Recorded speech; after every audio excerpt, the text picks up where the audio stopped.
So my name is Peter Chirico. I am by title, I'm a research geographer with the US Geological Survey at one of our science centers here in Reston, Virginia. It's called the Florence Bascom Geoscience Center. I'm also the associate director of that science center. It's a science center that's composed of about 100 research scientists, support staff, and emeritus scientists, and mainly working on problems like paleoclimate, geologic mapping, landslides, remote sensing, and some of the different aspects of geography are kind of blended into a lot of those different fields.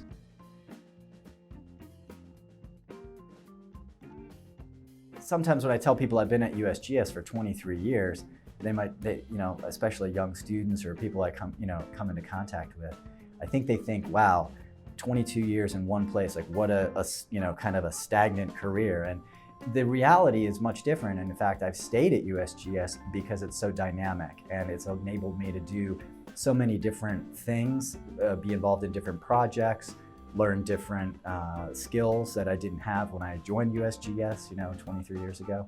And so that has been a real exciting career for me as a geographer. As I mentioned, I'm sort of split between these two roles. I'm the associate director, so I have a managerial supervisory role for many of our scientists, and some of that is, as you can imagine, sort of the mundane handling personnel matters and supervision tasks and things like that. But it's also determining the science direction of our center. And as we know, climate science, geologic sciences, being with a government agency, and the role of science in public policy is always sort of it's changing as new political administrations come in and things like that. So determining our science direction with my center director and with our scientific staff is always kind of a very unique and exciting piece of that work. On the other hand, I'm also a research scientist myself, and my research is, unlike many at USGS, I don't work domestically in the United States working on land and water and resource issues domestically. I work on resource issues overseas. And my work is supported by the US Department of State and USAID and sometimes the Department of Defense and other government agencies who need information, need expertise, subject matter expertise on issues of resource governance or natural resources and conflict, and that's really my specialty. So I work primarily in trying to understand how artisanal and small-scale miners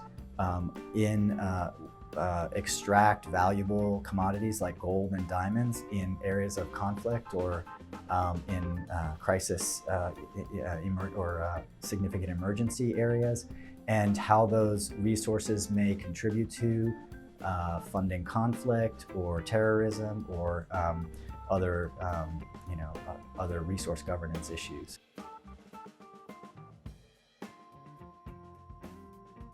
When I came out of my master's program from the University of South Carolina, I had taken, like many graduate students do, I was introduced to GIS and remote sensing.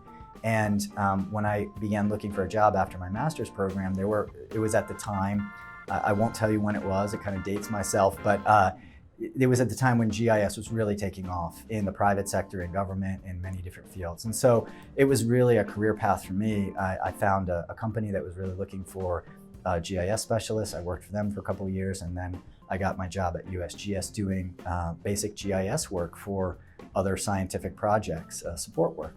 And then as I came into USGS, and a lot of people at USGS did not really understand what geography was. They saw if you were going to work at USGS, you came out of a geology background, or you came out of a geophysics background, or one of the physical sciences.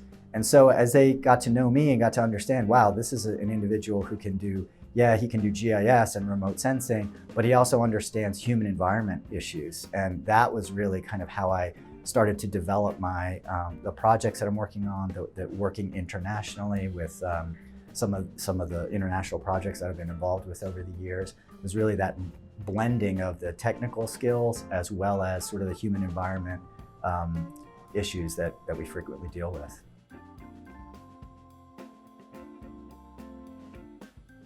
Having a basis in, or even just coursework in GIS and remote sensing was really the thing that enabled me to apply for and to get a job, particularly at USGS.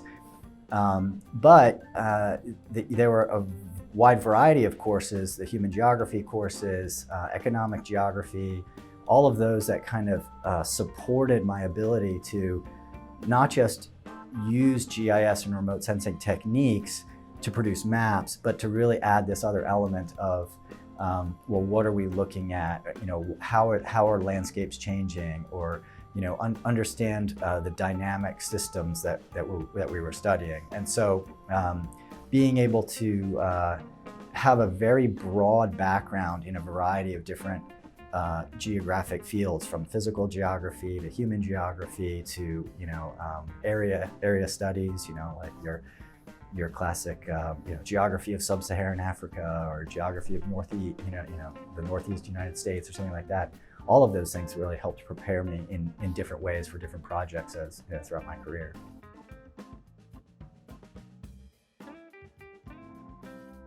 I guess I would primarily describe myself as a physical geographer and remote sensing specialist, and my area of expertise is really on geomorphology and fluvial geomorphology.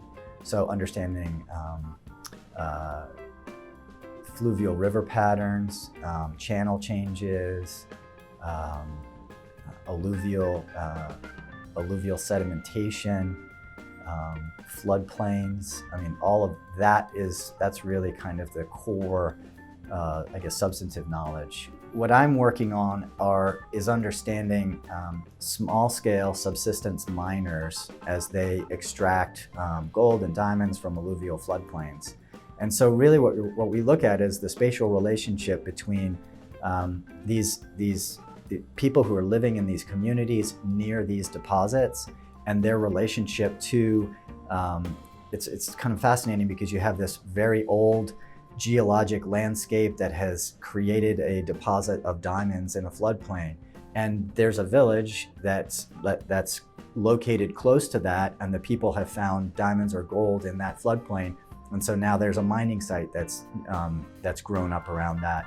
And so understanding the spatial relationships between the human activity, the geologic process, the geomorphic process to create this deposit, and how those interrelate with one another, and then clearly how they change over time.